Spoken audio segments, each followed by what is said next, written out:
Nutrition. Want to thank Sean for having me on. Really enjoyed it. If you are doing functional fitness or you work out at a local CrossFit gym, please make sure to check out our products. DrivenNutrition.net, our top sellers, Driven Whey, premium grass-fed whey protein, pre-WOD and post-WOD, along with my personal favorite, Disrupt. Check it out, DrivenNutrition.net.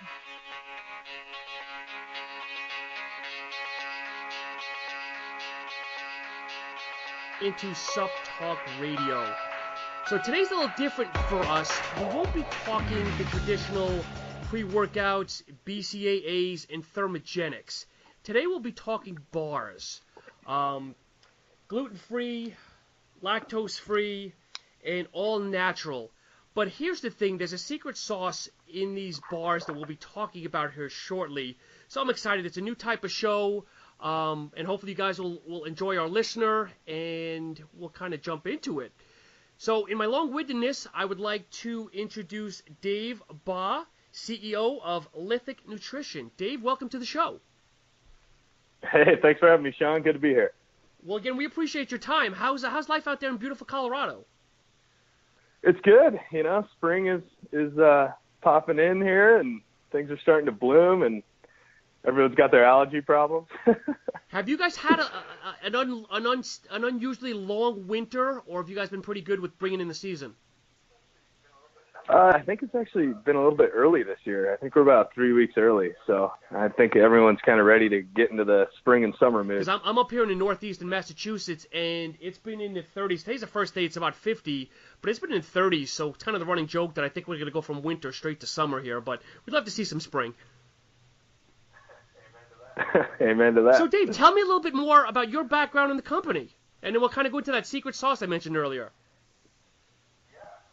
Yeah, I guess the foundation of our business, Lithic Nutrition, kind of like Paleolithic, kind of refers to the periods of time thousands of years ago when hunters and gatherers kind of ate what was available to them from the earth, and we kind of use that practice in all of our products. And so the secret sauce is crickets, as you mentioned. So insect protein is kind of our edge, and people have been eating insects since the dawn of time. Our bodies know exactly how to process that type of protein, and about 80% of countries in the world today still consume insects regularly. So we think it's about time Americans get on board, and we bring insect protein in a very approachable, culturally appropriate way to Americans by creating protein bars, as you pointed out, and also America's first ever ready-to-mix protein powder based on crickets called Cricket Complex. So pretty excited about that product as well. But we use a roasted and milled format of the crickets in all our products. So you never see the cricket. It's all in a powder. And we've been around for launched products about 6 months ago. So pretty young, but we're seeing a lot of great resonance and traction so far, and really excited to start scaling the business this year. Dave, I did a little research earlier, and you guys are still fairly new, as you mentioned, 6 months, but you guys kicked off your company with a Kickstarter campaign, correct? That's right, yeah. We had a Kickstarter back in November of just this past year, and that went 120% funded, which was great win in our sale and validation of the concept. And actually, right at that same time frame, we won Colorado's kind of most premier business plan competition, which gave us about $10,000 in grant money to kind of keep the steam going. So, both of those things really kind of helped us get a nice push out of the gate. And the interesting thing is in doing my research, looking at the Kickstarter campaign, you had a good amount of I'm going to use the word subscribers or donators or contributions maybe. But in doing the quick math, your average contribution was like $70 to $73, which, at first glance, that's for just to be honest, at first glance, when you hear a cricket type product, everyone's going to be a little skeptical. I'm sure I'm not telling you anything different. But you guys just had an overwhelming, nice amount of donations or contributions, whatever term they use at Kickstarter land. Sure, yeah. Contributions or pledges, however you want to say it. But, yeah, I mean, we considered it sales, too. We essentially were offering product ahead of time for a slight discount.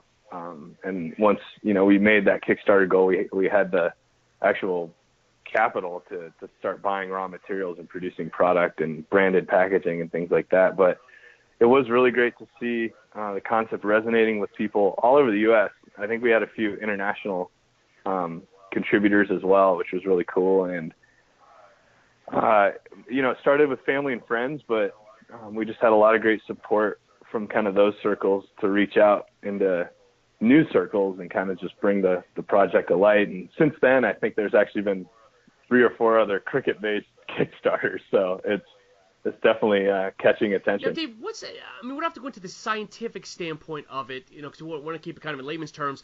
But what's the difference with going with with a cricket type protein, which again is new and can be kind of scary to a point to some people, versus going with your typical soys and your wheys and your caseins and everything else?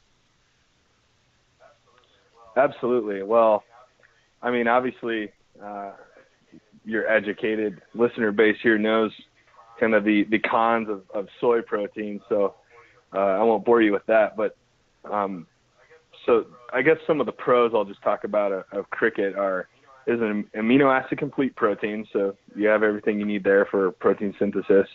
And I should mention we kind of bolster the cricket complex with some plant-based leucine and isoleucine to get a true 2-to-1-to-1 ratio of the 3 main BCAAs.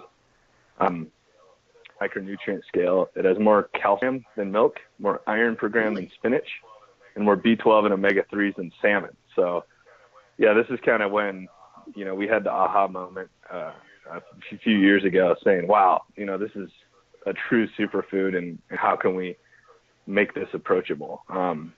It also is uniquely high in fiber compared to most other natural proteins, and that's kind of on the nutrition side. And the other big component of insect protein,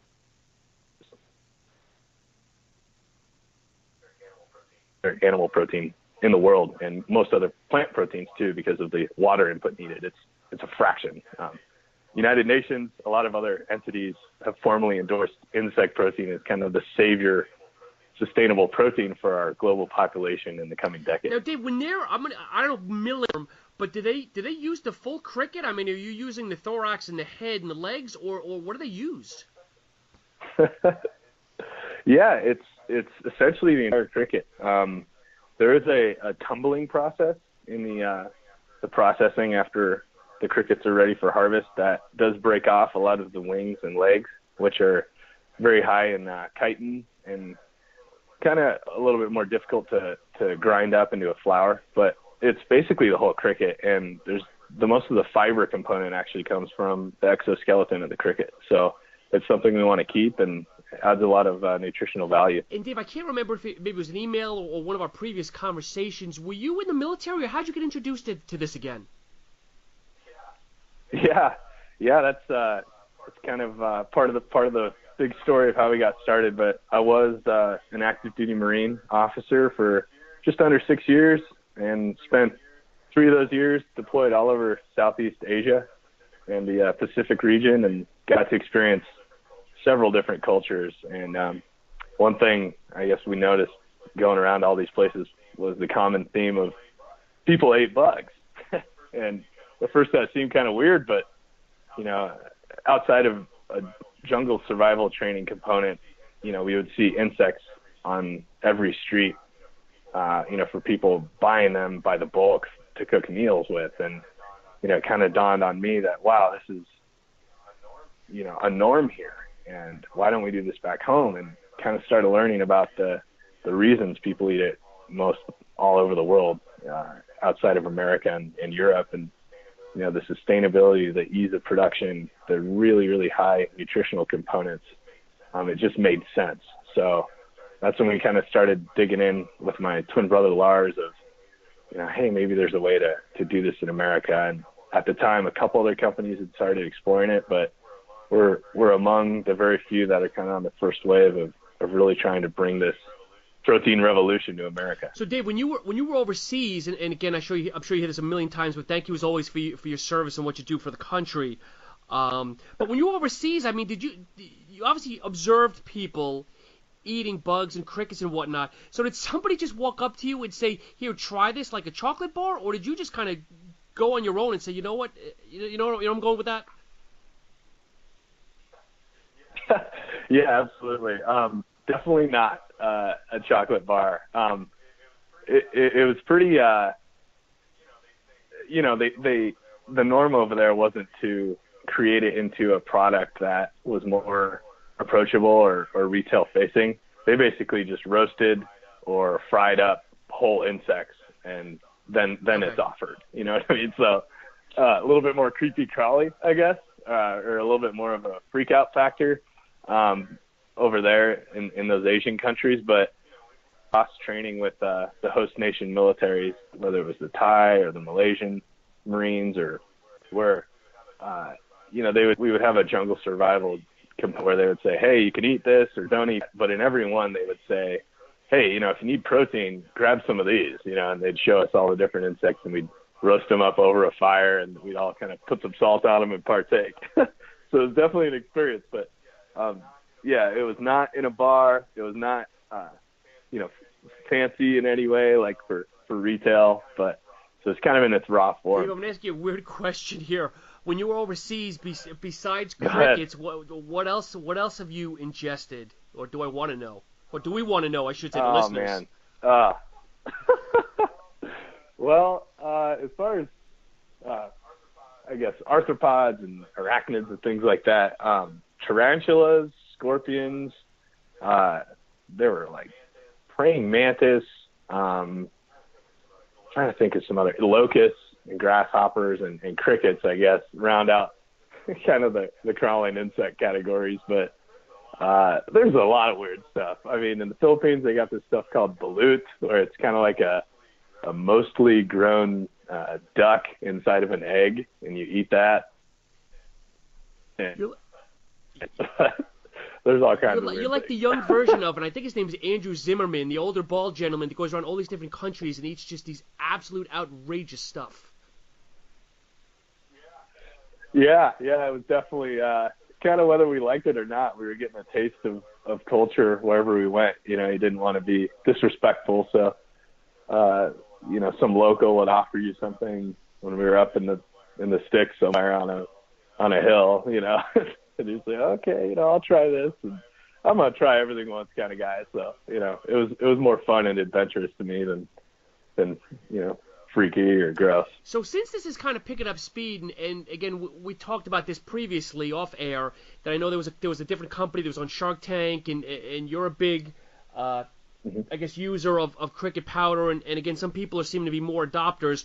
So in saying that, is there, when it comes to the crickets, are there, like, I guess, cricket farms where people are just, like, breeding these things and going to the next step of processing them? Absolutely. And I should mention, we don't farm our own crickets. We buy them from cricket farms. So we're not really have our hands on that process, but we've vetted and are in strategic partnerships with a couple different farms that we actually source our crickets from Thailand. They have thousands, actually, of cricket farms over there, and edible insects for human grade has been something that's been around for many, many years. Decades, if not over a century, in Thailand. So there's a existing infrastructure there, an FDA safety component, as well as kind of an entire supply chain for human grade insects in Thailand and a few other Asian nations as well. So there are some cricket farms popping up in North America now, which is great. Right now, though, we have not found a more superior powder. They've been doing it for so long out there, and they raise a specific species, believe it or not, that actually tastes better and smells better and is a little bit friendlier for mixing into recipes. So, and not to mention the value there with the price is better from the international crickets as opposed to North American. So until that supply, we want to be a fully domestic company. The crickets are the only component of our products that are not American, but at some point here when the supply grows and the price comes down, we definitely plan on switching to being fully American because we're patriotic people. So there's actually a little bit of a science then, because what I'm hearing, there's different breeds or species of crickets, and obviously some taste or mix or blend better than others. Yeah, I mean, to the layman, they're probably mostly all the same. But when you really break it down, to a taste profile, you can really start to notice kind of minute differences. And there's actually, depending on what you feed the crickets and how you process them and roast them, you can end up with different nutritional results as well. So, I mean, there can be some variance in the cricket for sure. So is before the crickets are ground up, again, layman's terms, they're ground into powder. Are they first roasted or cooked or something and then ground? Yeah, good question. So basically how the process works is it's an 8-week life cycle for the crickets, from baby to maturation to an adult.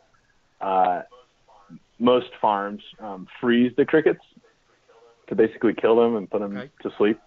And then they're put in boiling water for about 2 to 4 minutes, which is kind of a pasteurization process too. So, anything that is on the crickets or any bacteria or anything like that is cleansed from the cricket itself. And then after that, they're dehydrated and roasted, basically in an oven, and then ground up into powder.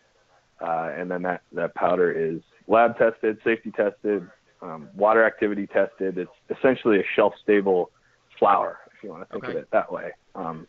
It's good out to multiple years, as our farmers testing suggests, but we put a 1-year shelf life on it just to be safe. But it's good stuff. I mean, you could put it in the doomsday bunker and rely on it for good protein for years to come. So when you and your twin brother Lars are deciding to get into the business and whatnot, I mean, are you networking, or do you just do a Google search on cricket powder providers, or how do you go about that? I'm sorry, Sean, you actually cut out there. Would you mind repeating that question? So when you and your brother were starting the business and figure, okay, we want to do the cricket thing and we got to find a supplier, I mean, do you just go online and look like kind of Google search cricket powder providers, or is it just like you knowing the network and going through different channels? Yeah, basically a mixture of the two. Doing a lot of research online, trying to connect through people in the industry on LinkedIn, whatever the case may be, word of mouth with other people we've read in publications surrounding the entire thing. Really just kind of doing our research, and it's definitely a small community right now, but it's turning industry very quickly. And we only think it's a matter of years here, a few years before kind of the bigger boys of the food supply industry start getting their hands involved in insect protein.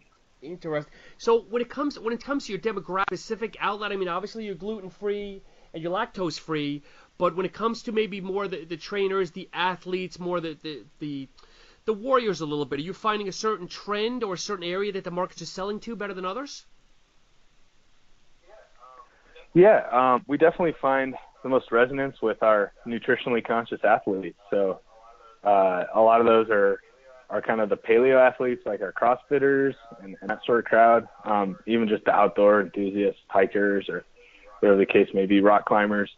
But, the two components of kind of using cricket protein are the nutrition and the sustainability. So we even see it resonating with people like, that care about what they eat and how it impacts the environment, or moms that want to feed their kids a healthy snack. And the hurdle of getting over the whole cricket factor is actually pretty low. I would say only 1 in about 30 people, like at events we go to, will walk up and be like, oh, hell no, I'm not doing that, and walk away, which is fine. No product gets 100% acceptance, but most people have either heard of it, they have been educated, or we can educate them on the benefits. And, we make it very approachable. There's no pictures of bugs on our branding. You never see the insect. You would essentially never know it was in it unless you read the ingredients and read the package. But it just makes a whole lot of sense when you actually start being educated about it. Yeah, because I'm going to be honest with you. And first off, I appreciate you sending me the bars, to try before the show here. Yeah. And my wife would be the first to You tell bet. you, I'm the pickiest eater in the world. I mean, I don't like. I'm a former bodybuilder, okay, and I don't eat seafood, which is one of my biggest demises. I don't eat tuna fish. I don't eat anything, but I eat very, very well. So I actually broke off Right. just like the tiniest little part of two of the bars. Your banana bread, and your blueberry vanilla. And I have to be, and this isn't a Right. line because you're a guest or anything. People know I'm brutally honest, but I was very impressed. I actually liked it. Again, it's the brain, I guess, overtaking my stomach or my mouth, saying, okay, crap, I'm eating something with bugs or crickets in it. But then when it hit my palate, it was actually very good. And listeners, I'm not blowing a line of crap or anything. They were actually very good.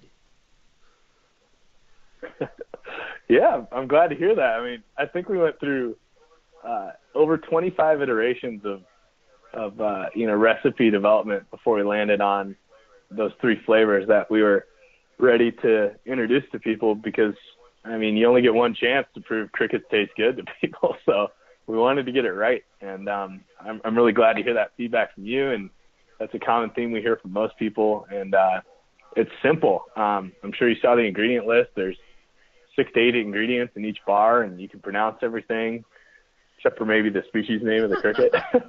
But it's super simple, super clean. And, most athletes can resonate with that. It's like, okay, there's not some weird chemical in here that I don't know what that's doing to my liver, or, I'm not sure what that's doing to my GI tract.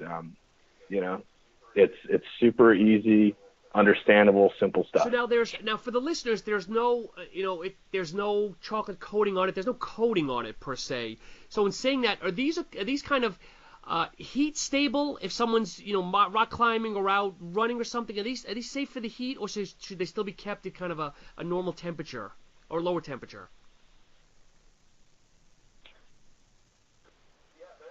Yeah, they're essentially a raw food bar, so there's no baking or refrigeration or anything as part of the raw ingredients or after the bar is basically pressed together with all the ingredients. And we have done the heat tests, putting them in the sun or in the hot car and whatever, and that certainly does change things, as with most bar products.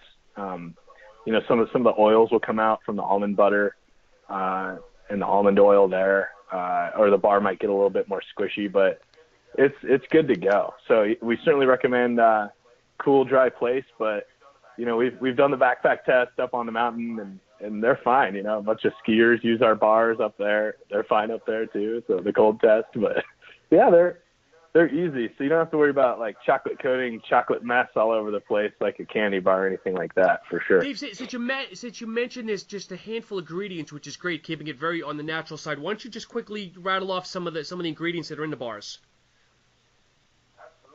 Absolutely. I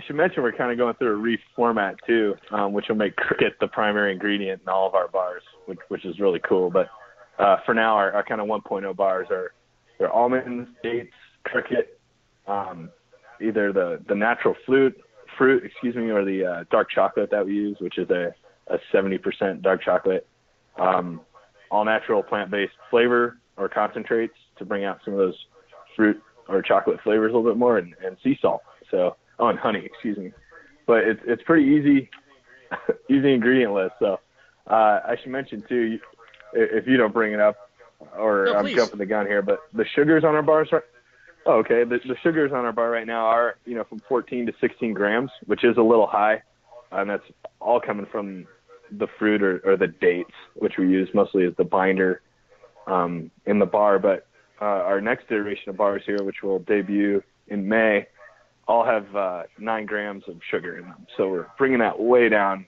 and still keeping the 15 grams of protein, and did some kind of recipe ninjutsu there to really meet the customer need with a lot of feedback we were getting. Gotcha. And Dave, you guys and your brother are personally making these in a warehouse with obviously some employees and stuff. It would seem obvious, but it is Lars and me making them in the warehouse, and it is just us.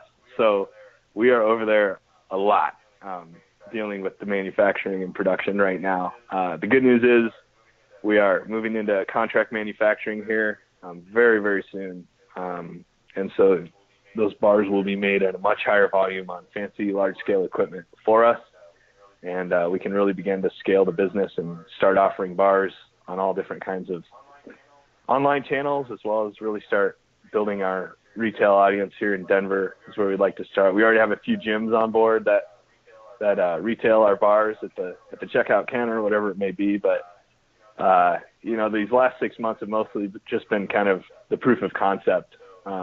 So it's been low cost to do it ourselves, but it's time to move on. So Dave, have you, it sounds like you've met your forecast if you actually put one down, or if not exceeded it, because if you're going from you and your brother, and now you're going to a potential contract manufacturer, you guys must be doing very well. Yeah, it's going well. This is our full-time deal. Every month we just see a little bit more traction and the numbers get a little bit better. I will say that the business is cash flow positive, which is pretty fun to say after about 6 months. So it's sustaining itself. Obviously that changes a little with big expenses of going into contract manufacturing and, buying many more bars up front. It'll go in waves here, but it's going well. We're seeing a lot of returning customers. We listen to all of our customers. So we use this first 6 months of, hand making everything and having the opportunity to tweak things to really just listen to what people were saying about our products. Hey, it's too oily. Oh, work on this flavor. This is too sweet, whatever the case may be. And we changed it. We wanted to make as many people happy with it as possible. So now we're comfortable moving on with a bar that, we think meets most people's criteria for what they want. I'm going to put you on the spot, Dave. So what are the roles and responsibilities between you and your brother? Yeah. Actually, I think you called me Lars is actually the CEO. We kind of gave ourselves titles here about 9 months ago, but I'm mostly deal in the operational side. Everything from everything under the sun for business falls between us two. But Lars deals more in the sales side, and that's his background in corporate sales, and really just from the military side, an operational structure kind of coming from my background. So everything from inventory management to customer management and the website and marketing and branding and, accounting and licensing. I don't know, the list goes on and on, but we split the duties pretty well. We live together, so the workday never really stops, but we just kind of split up actionable items and keep things fair, and we're always on the same page with everything. And it's been great working with my twin brother. No fist fights like high school, but we're getting it done now. So it's definitely a blessing. It's funny because you read my mind. I was actually going to ask you that because one, I've got families that run businesses and stuff, and they've always said never get into business with family because it'll either bring you stronger or it's going to tear you apart. But still strong between you guys, I guess. Yeah. We heard that too. People kind of warn us a couple of years ago, hey guys, watch out, this stuff rips families apart if it doesn't go well or whatever the case may be. Even if it goes well, people can get into altercations with each other of how they get paid, what the equity is, things like that. But we kind of solve that by, putting everything on paper up front. And a good example of that is how we split up the company. We split it up in a way where there is always a decision maker. So, it's not like we can, we've never had to use that nuclear option, I guess. Lars and I always reach an agreement on something, even if initially we don't agree on something. But it's been great. The one thing I will say about working with my twin or my brother is there is no lack of transparency and bluntness in whatever we're trying to communicate with each other, which is great. It's not like a corporate office where, you kind of have to beat around the bush or worry about political correctness or whatever it may be. We can talk to each other. And I think for that reason, we can get things done a lot sooner and hold each other accountable.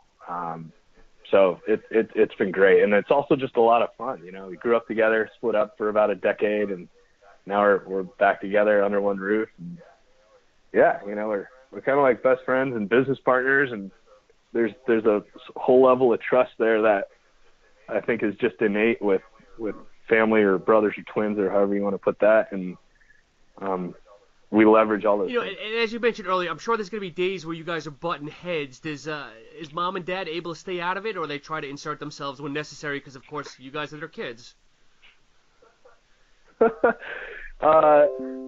They're pretty good about it. I mean, they don't.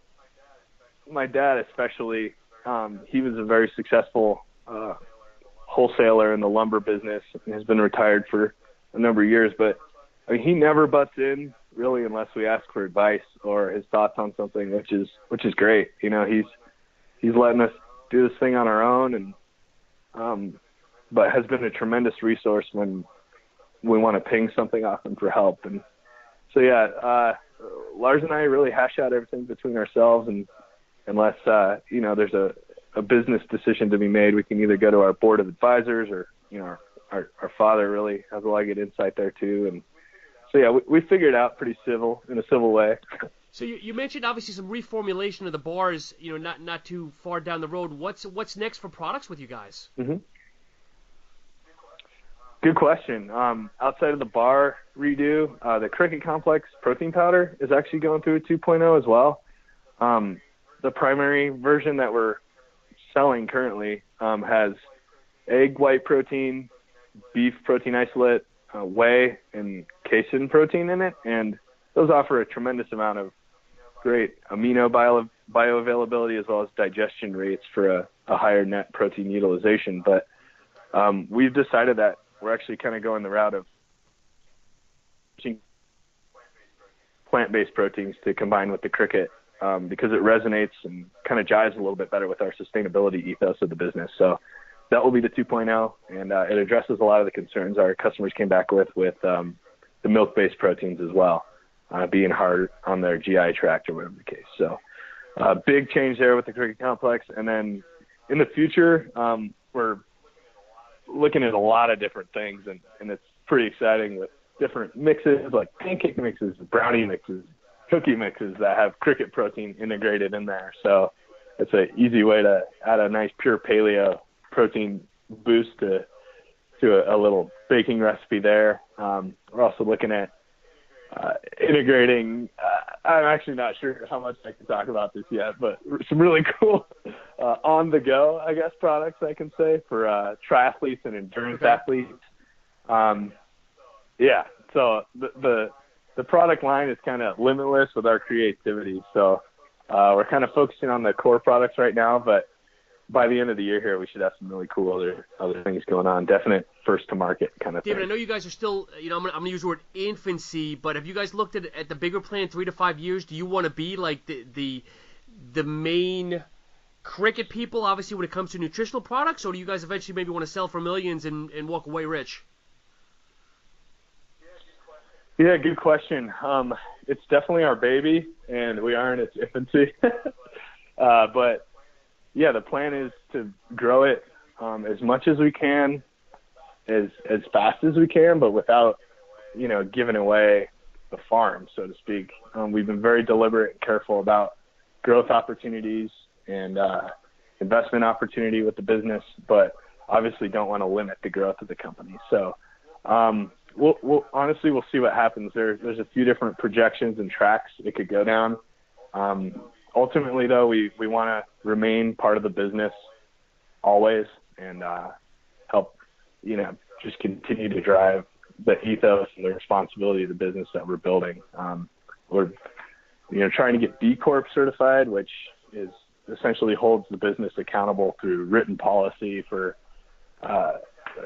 attaching the business to either giving back monetarily to sustainability and environment issues and different community issues, as well as we just got 1% for the planet certified. So, you know, a portion of our revenue to certain nonprofits. And we wanted to build the business from the start in a way that it did more than just make money.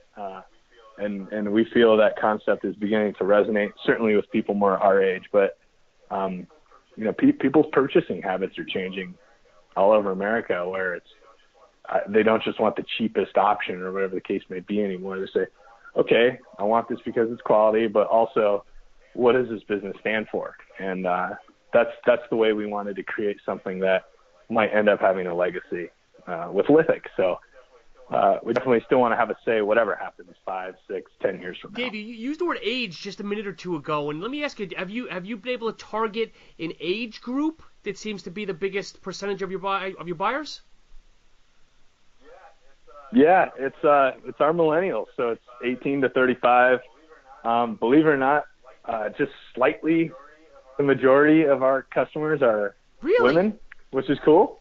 Yeah, I think you probably see from our logo, it suggests masculinity. It's kind of like a hunter-gatherer guy with a spear standing there, but we don't want to shut out our potential women and female interest in the company and the brand. So we have, a female huntress logo, I guess, that we put on some shirts, and a lot of our brand ambassadors are girls as well. We've got a great bodybuilding and fitness competitor that's on board and represents our product and, wears our shirts at shows and stuff. It's cool. We're super small, but, we're excited to really get support of people that really believe in what we're doing and it resonates with them too. So with your next steps in winding down here, do you guys want to be global, where you're in gyms, in the Whole Foods, in the Trader Joe's, or where do you guys want to be in the next couple of years, where people can walk in, let's say, from storefront wise?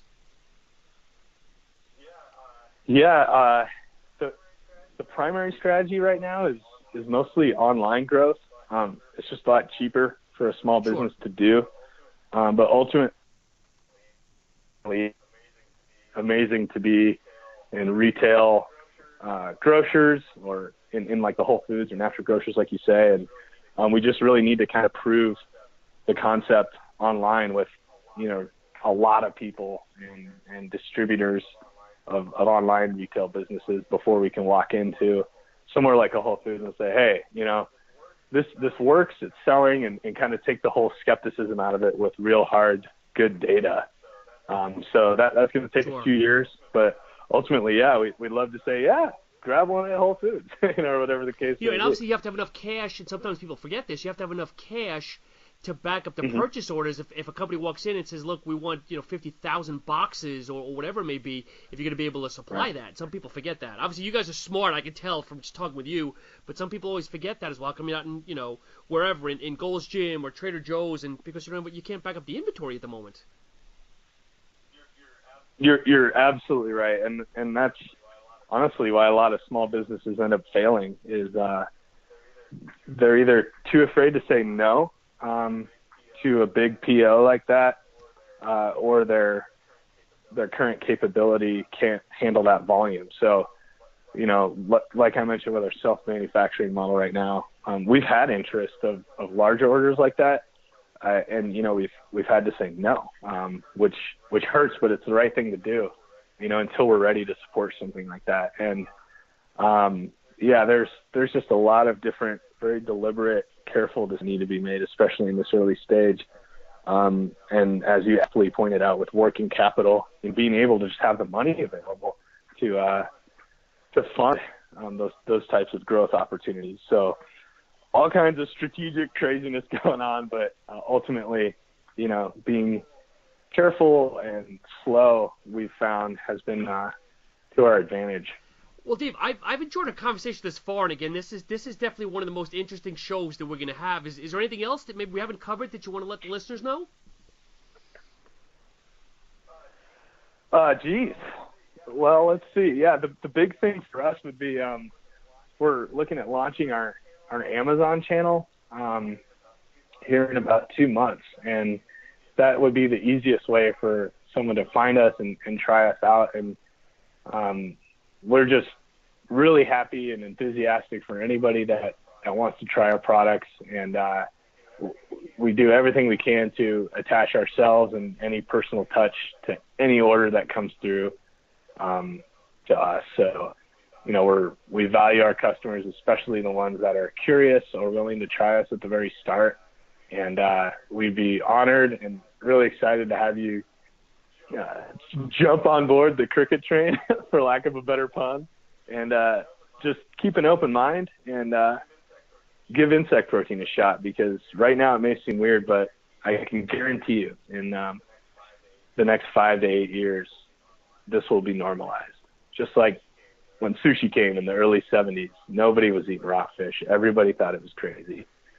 Took a few years, but sushi became a mainstay. Even lobster back in the late 1800s, people caught it and used to grind it up for fertilizer. You couldn't feed it to prison inmates more than a couple times a week, or it was cruel and unusual. Well, look at lobster. Look at lobster now. And we just see insect protein as the next adopted thing for Americans to get on board with, especially with the really undeniable benefits that come with it. So open mind, and we'd love to have you try us out. Steve, I've got a lot of listeners all throughout the U.S. And shame on me, I don't know my demographic in Colorado, but will you and your brother be doing any kind of trade shows, events, anything where people can, I don't know if you've given out samples, anything coming up, in the near future? Yeah, you bet. The big one, and it's actually not in Denver, it's in Dallas over the weekend of April 20th through the 22nd, is a big Earth Day Texas event. It's one of the biggest ones in the world, but we'll have a booth there. I think we're one of the only edible insect brands there, but tie in with the whole sustainability thing. So that's a big event.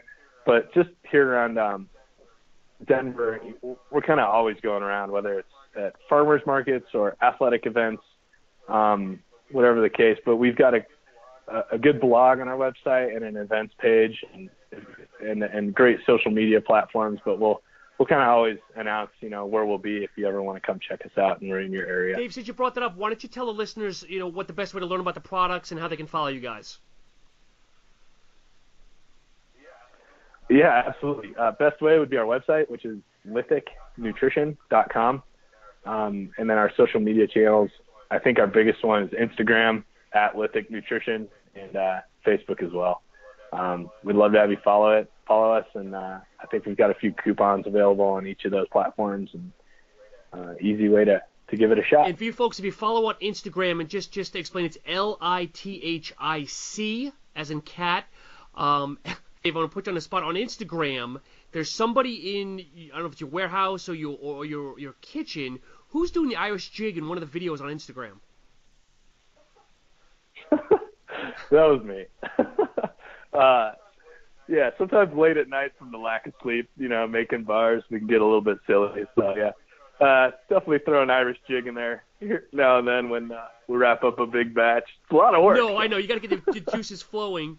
But obviously, hopefully the listeners will go kind of stalk your page or like your Instagram to see exactly what I'm talking about and get a laugh out of it.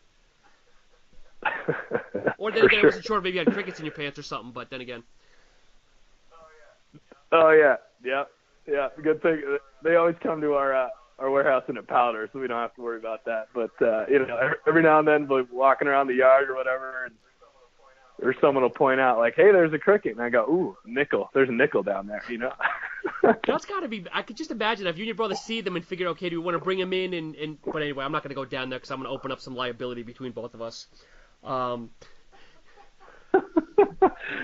Yeah, I'll just answer that quickly with the FDA requires all insects to be from a registered farm and with good manufacturing processes and a hazard analysis critical control point plan. So you can't wildcraft them, which is basically, free range, catching them in a field and then using them in food because you don't know what that insect could be carrying. So no worries about that.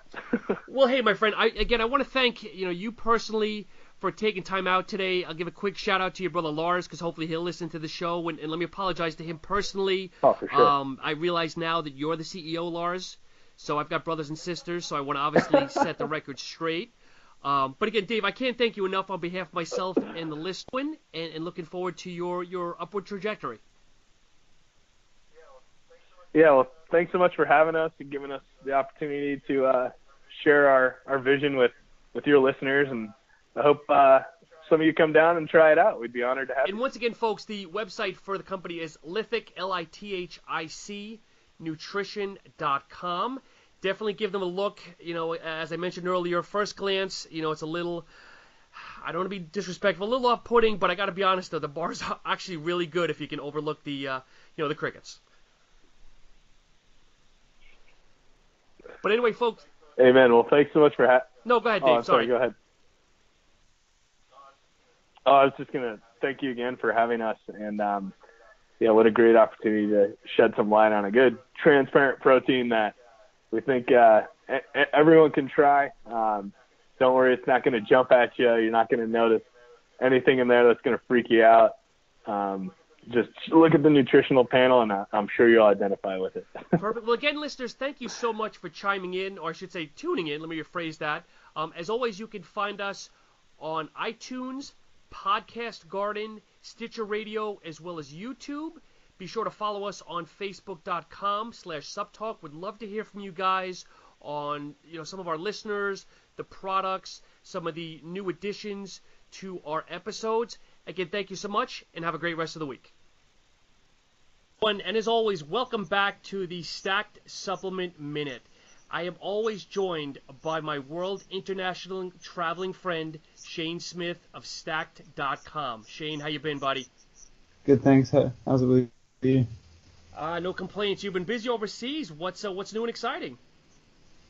We are overseas at the moment because we're just getting ready to attend FitCon, which is a new expo over in the UK. There have been some in the US, but it's entirely separate.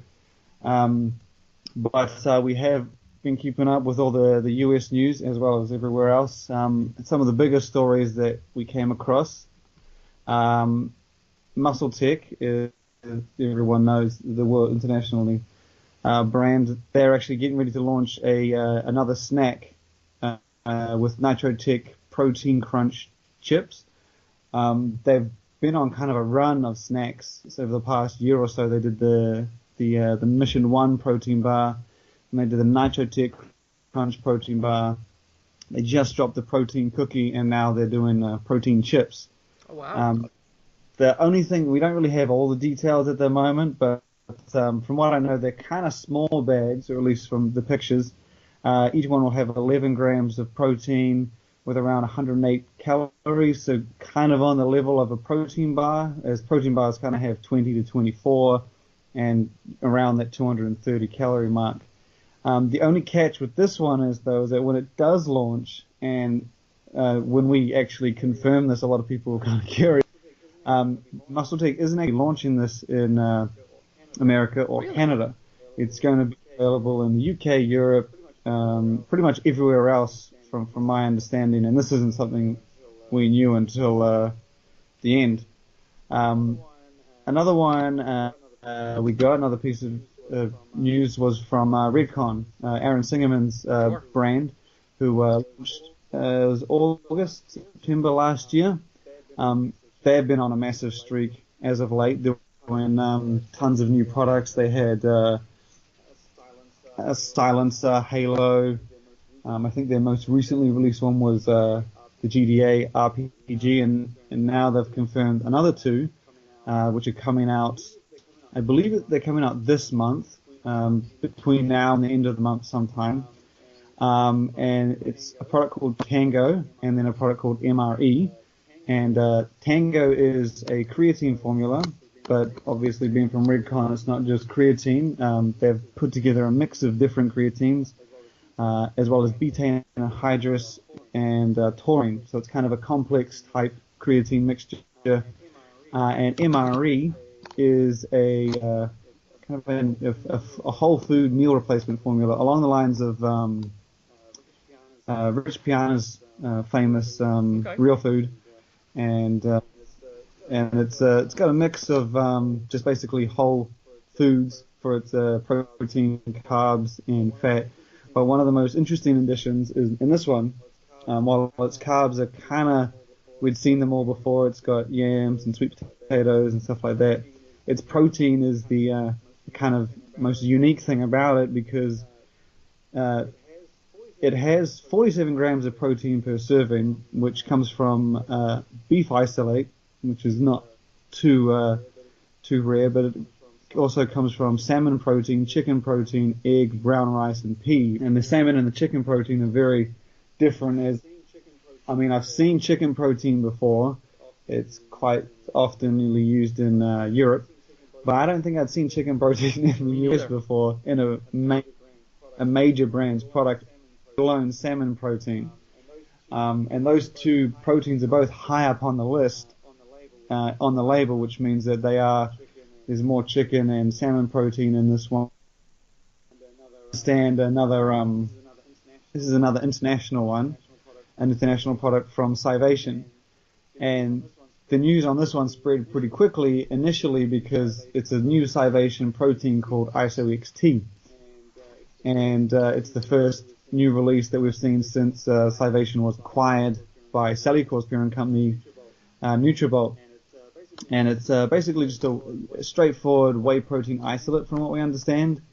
And it was originally unveiled, I believe, a week or so ago. And since in that time, it's been confirmed that this is only for Europe and UK for now. So they haven't really said if it's going to go to the US or anywhere else like that. They've just said it's for the UK and Europe.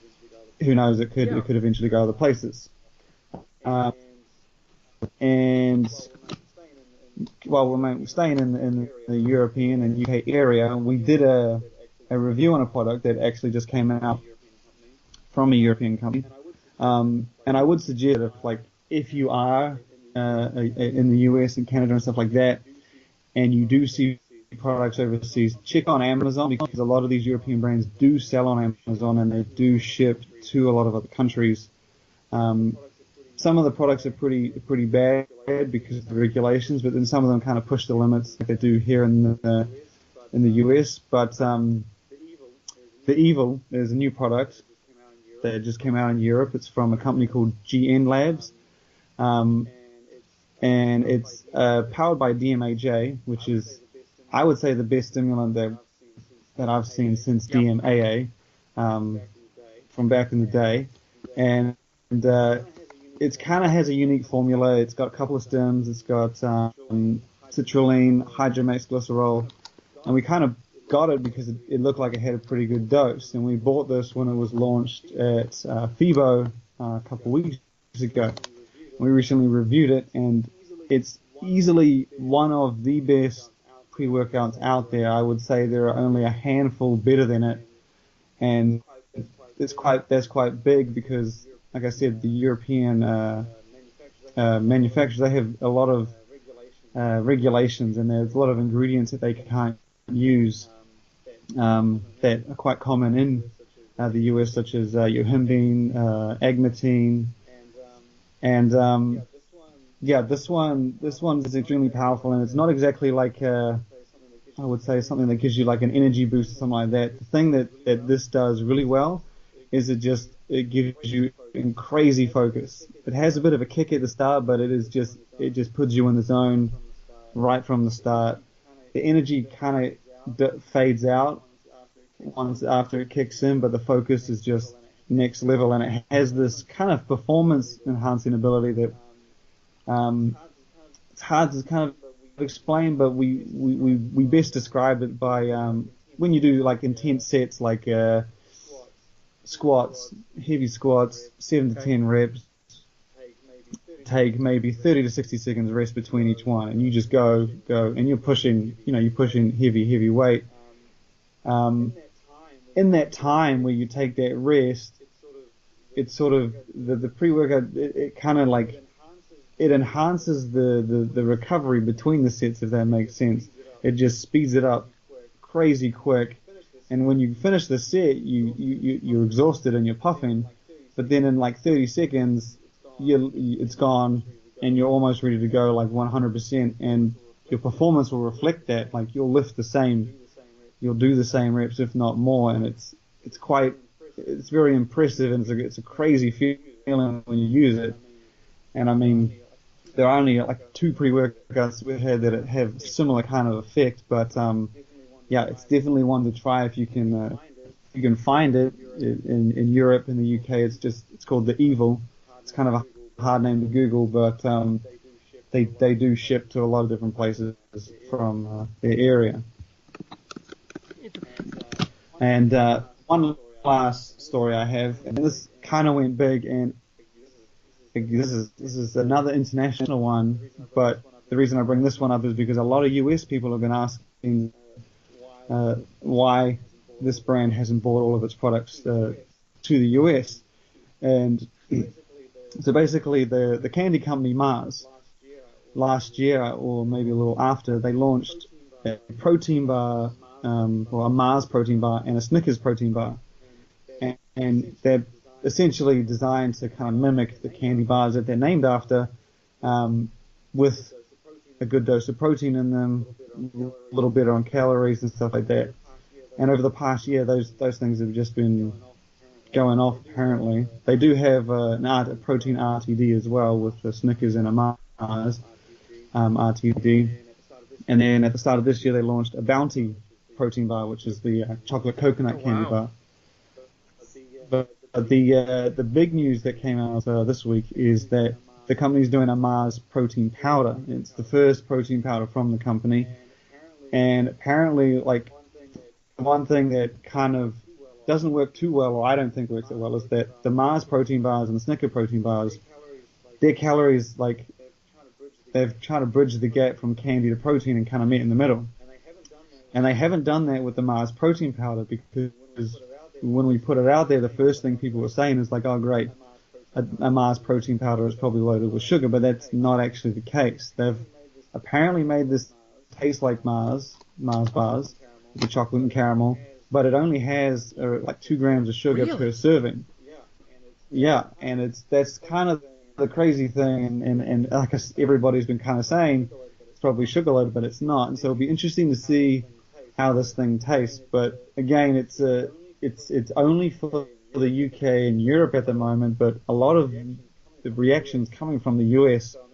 And so, I mean, I still don't know why they haven't launched any of these products in the US. Like, I talk to supplement companies, but not candy companies, so I probably don't have information. But yeah, it's definitely an interesting one. And the other good thing I would say is that with UK companies, which is where, from my understanding, these Mars and Snickers protein products coming from, they do ship to the US. I do know they ship to the US. And so if anyone's actually interested, just go on Amazon or Google, and you're bound to find someone who will ship. And it probably won't cost too much. But yeah, based on the fact that they've just done this Mars protein powder, it's kind of looking like the company wants to get a little more into the industry, and it's seen some good return on the protein bars. So I wouldn't be surprised if there's more. And the Mars confectionery lineup is huge. Yeah. So I mean, they kind of have endless options on this one. But I would think if it gets any bigger, that they kind of would have no choice to go to the US. It just seems like a no-brainer. Shane, do you know, since you've been visiting a lot of the international expos and whatnot, are prop blends allowed overseas? Because I know in Canada, I've heard that you cannot have a prop blend, that everything has to be full disclosure. Can you have prop blends overseas, internationally? I know that, yeah, in Canada, they had, I don't know when they introduced it, but like, yeah, everybody has to list their ingredients individually. In Europe, I think you can have blends. I'm not actually 100% certain on that. I vaguely remember seeing some, but the thing is that like in Europe, like every European country has different regulations, and it's so annoying and stuff like that. But in Europe, very different products are popular. Like, yeah, there's quite a few pre-workouts, but that's not really what everyone does. Like, the major companies don't really do great pre-workouts. Like, it's not that common. And so, to be honest, I don't think that often I see even products with a lot of ingredients, let alone proprietary blends. But I do know that I've seen some with them, but it would be hard. I wouldn't know if it's like legal in one European country, legal in another, and stuff like that. But yeah, I have seen them. Interesting. And Shane, in winding up, you're shipping off to I guess I'm gonna say shipping off to another expo this weekend. It starts in 2 days, I believe, on Friday. It's a new one. It's called FitCon, and there's basically two major, this one and another major expo in the UK called Body Power, which has been running for an extremely long time. But we decided to hit FitCon because it's basically a good fit for us because all the American brands are there, or most of the American brands. At Body Power, like the list, just I didn't know half of them. I only knew you had major guys like Optimum, stuff like that, but majority of them were all like UK brands, which UK people would probably know, but it would be pointless for me to write about, I guess, the UK brands, since solely UK brands is my audience, probably not too much. Well, in perfect. The local Well, names. as always, Shane, we appreciate you dropping in and saying hello and sharing the wisdom and the info of the week. As always, safe travels, my friend. Thank you. And folks, as always, you can follow Shane and his reviews over at www.stack3d.com, and also follow them on Facebook. And as always, I'm at SuppTalk.com. Have a great week.